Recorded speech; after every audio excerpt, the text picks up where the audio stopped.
आज के इस वीडियो में हम बात करने वाले हैं एक ऐसे कैरेक्टर के बारे में who is actual villain, pure evil. मेरा ये वीडियो बनाना और आपका ये वीडियो देखना सब कुछ उसके प्लान का ही पार्ट था। अब इससे बड़ा हिंट हो नहीं सकता कि आज की वीडियो में हम बात करने वाले हैं आइज़न सोस्के की।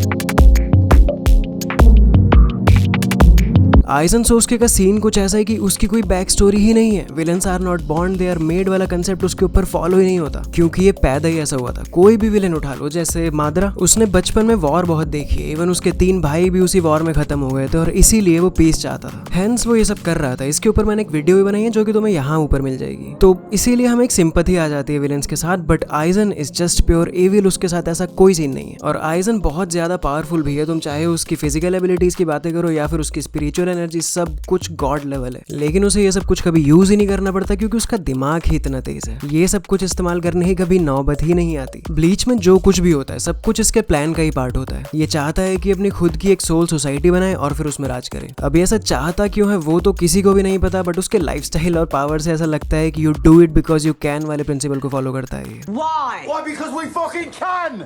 Because we fucking can! And if we can, we do!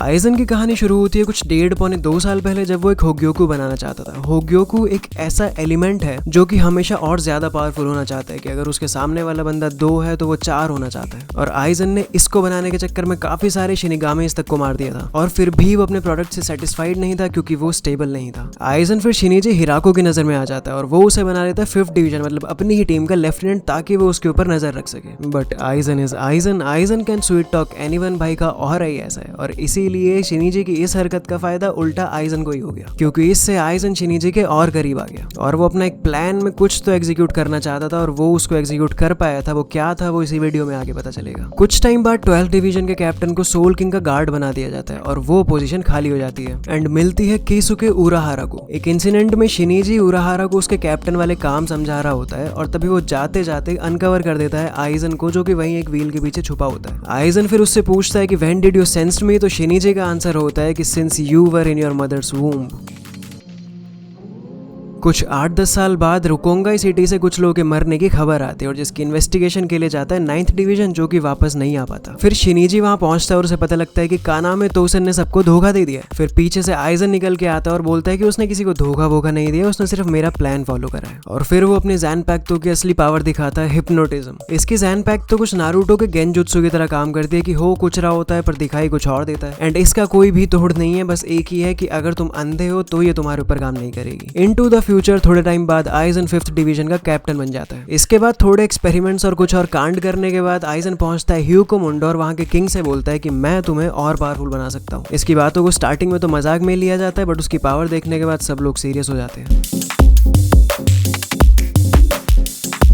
आइज़न हमें पहली बार दिखाई देता है रूकिया के एग्जीक्यूशन के टाइम पर सोल सोसाइटी में। दिखने में वो बहुत ही भोला भाला सज्जन सा इंसान लग रहा होता है, बट असल में ऐसा कुछ भी नहीं होता है क्योंकि ये सब कुछ उसी का ही प्लान होता है। उसने सेंटर 46 के सारे लोगों को ऑलरेडी मार दिया होता है ताकि रूकिया का एग्जीक्यूशन और जल्दी हो सके। एंड अपनी क्योका सुगेत्सु से उसने दिखा दिया कि वो खुद भी मर चुका है। एंड उसने गिन को ऑर्डर किया कि तू अब सस्पिशियस एक्ट करियो ताकि सब लोगों का शक उसके ऊपर जाए। और इस सब के बीच आइज़न हिनामोरी, उसी की टीम की लेफ्टिनेंट, उसको भी मार देता है। लेकिन हित्सुगाया ये करते हुए उसे देख लेता है और सब कुछ समझ जाता है कि आइज़न ने ये सब कुछ करा और वो आइज़न पर ही अटैक कर देता है। लेकिन वो आइज़न है भाई, ऐसे थोड़ी कोई भी उसे मार के चला जाएगा। वो हित्सुगाया का सीना चीरते हुए वहां से निकल जाता है और रूकिया के पीछे बढ़ जाता है, जहां पर इचिगो और काफी सारे कैप्टन से उसकी लड़ाई हो जाती है, जिनको बहुत ही स्टाइल से उनकी औकात दिखा देता है। पर आइज़न रूकिया के पीछे पड़ा क्यों हुआ था? क्योंकि रूकिया के अंदर उराहारा ने अपना होग्योकू छुपा दिया था एंड आइज़न को वही चाहिए था।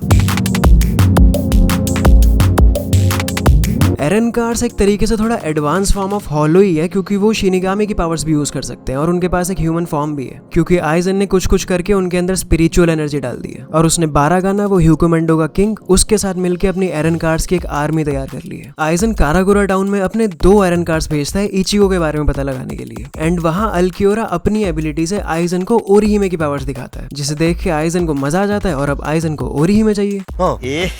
रहा नहीं जाता, तड़प ही ऐसी है ना।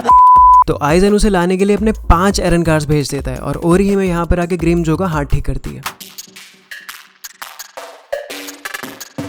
अब ओरिहिमे को बचाने के लिए इचिगो एंड कंपनी ह्यूकोमेंडो पहुंच जाती है। आइजन अपने स्पादास के साथ एक मीटिंग में होता है और वहां वो उन्हें बताता है कि इचिगो और बाकी सारे लोग लास्ट नोचेस तक पहुंच चुके हैं और वो उन्हें बताता है कि उनसे कोई भी ऐसे ही नहीं लड़ेगा, उन्हें कोई भी अंडर एस्टिमेट नहीं करेगा। वो अपने स्पादास को ये भी समझाता है कि जब तक तुम मेरा प्लान फॉलो करते रहोगे तब तक तुम्हें कुछ नहीं होगा। और फिर थोड़ी ही देर में वो सारे स्पादास मर जाते हैं और फिर थोड़ी देर में हमें पता चलता है कि it was also part of his plan. और इस सब भसड़ में आइजन ओरिहिमे को अपना होग्योकू ठीक करने को कहता है। इतने सारे ऑब्जेक्टिव्स अचीव करने के बाद भी ये आइजन का असली प्लान था ही नहीं। आइजन का प्लान था कि जब इचिगो एंड बाकी सारे शिनिगामीज यहाँ पर होंगे तो सोल सोसाइटी में ब्रीच करना आसान हो जाएगा। और फिर आइजन लास्ट नोचेस अल्कियोरा के भरोसे छोड़ के खुद वहां से चला जाता है। इसके बाद आते हैं fake Karakura town arc and 1000 year blood war arc, जो कि मैं नेक्स्ट वीडियो में दिखाऊंगा। बहुत ज्यादा नहीं, बस 50 लाइक्स करवा दो इस वीडियो के ऊपर और नेक्स्ट पार्ट तुरंत के तुरंत रिलीज कर दूंगा मैं। सेकंड पार्ट में इन दोनों आर्क्स के साथ साथ मैं ये भी बताऊंगा कि कैसे ब्लीच में जो भी हो रहा है डे 1 से everything is part of Aizen's plan. और अगर तुम इस टाइप की वीडियोस में इंटरेस्टेड हो तो मैंने बाकी कैरेक्टर्स जैसे कि मादरा, योरिची, मोजान, उन सब के ऊपर भी वीडियो बना रखी है, जिनको तुम यहाँ से मेरे चैनल पे जाके देख सकते हो।